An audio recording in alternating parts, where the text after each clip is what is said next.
The great royal myth of Egypt. In the beginning, when the world was young, the gods, the Netjeru, had created the heavens and the earth and all of the creatures that dwelt therein, the birds, the beasts, the fishes, the insects, the plants, the trees, the coursing of rivers, the growth of mountains. Everything had been created by them, and in due course they had created humanity. By combining the soil from the banks of the river Nile with the tears wept by the eyes of Amun-Ra. Having created humanity, the gods quickly came to realize that humanity was chaotic, was discordant. Some of them wanted this, and some of them wanted that, and some of them wanted something else entirely. They were forever squabbling and disagreeing. And so the gods placed Asur himself, the green-skinned one, as the Pharaoh, the Pharaoh, to govern over all of the peoples of Egypt and by extension the peoples of the earth. And to sit at his right-hand side was his consort, his sister, his wife, Aset. And the two of them governed wisely and well. For year after year after year after year, they introduced writing and inventions and law and culture and music and art and civilization and weaving and one gift after another to humanity and the other creatures of the earth. But Asur himself was a wanderer at heart. He was not a sedentary soul.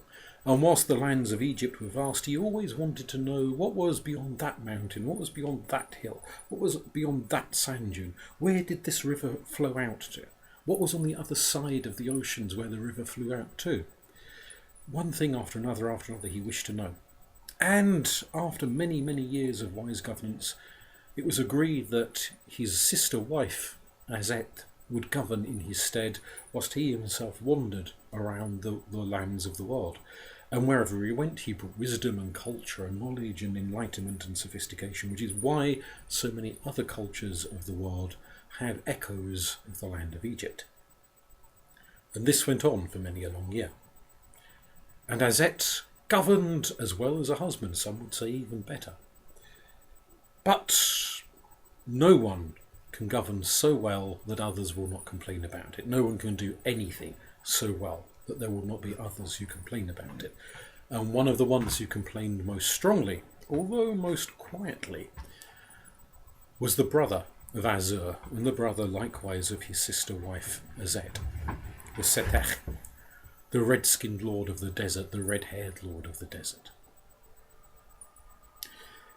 He felt that he should be governing the throne of Egypt, not some wandering philosopher, not some footloose mendicant that would be here and there and everywhere, but he himself who genuinely craved power, who genuinely wanted governance, who felt he could do so much better than either his brother or his sister.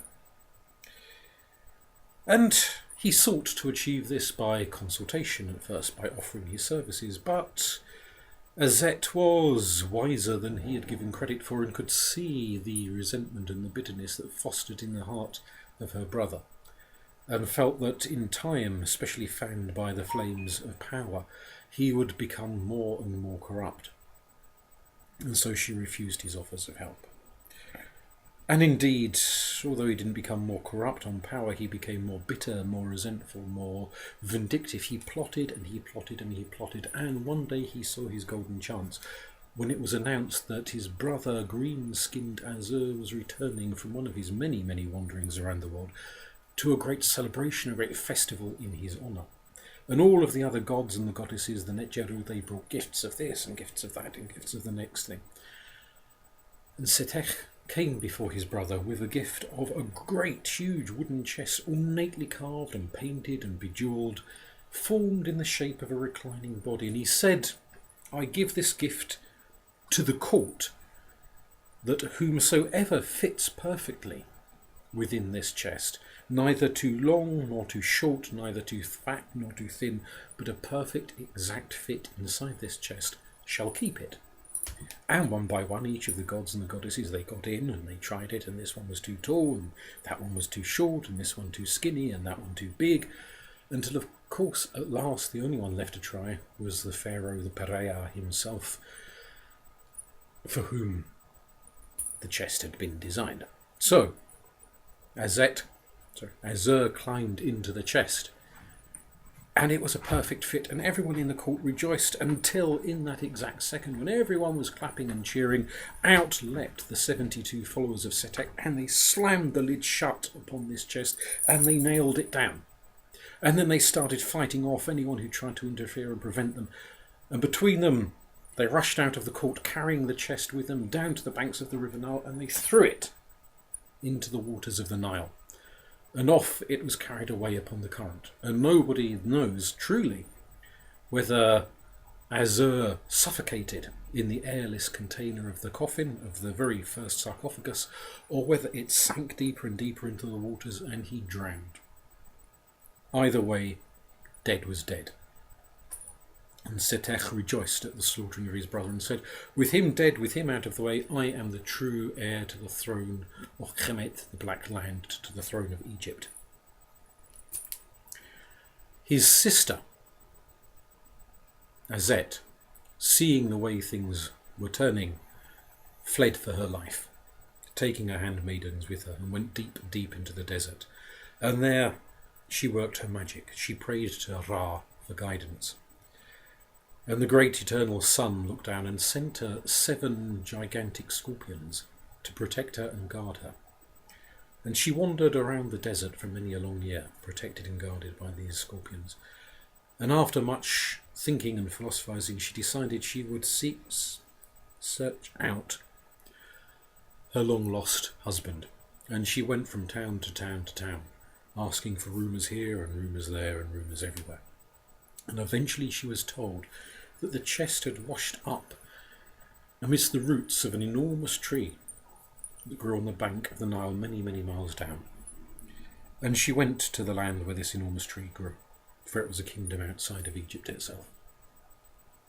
And she was told by some local women that the tree had, several years earlier, been chopped down, because it was a holy tree, it was a sacred tree, and the king and queen of that land had wanted the tree placed in a temple, carved and painted and ornate, and so they had sawed the tree down and had it erected as like a totem pole inside this temple.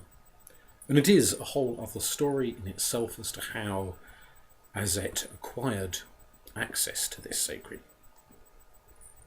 wooden totem, how she had found the chest the sarcophagus contained within it, of how she had freed her husband from the sarcophagus and found his dead body preserved inside and taken it down to the banks of the Nile, and there she had set working her spells upon it, working her magic upon it, trying to resurrect him. But on all of her travels she had been followed by the spies of her brother Setekh, and he knew what she was up to. And so just as she was about to work the final spell, out he leapt from where he'd been hiding, armed to the teeth with his sword, and he hacked and he hacked and he hacked and he hacked and he chopped the body, the corpse of his dead brother, into 14 separate pieces, whilst his sister Aset looked on with horror, screaming and crying and begging him to stop. And when the body was dismembered, Setekh threw piece after piece after piece into the River Nile, and the waters carried them hither and yon, the length of the river.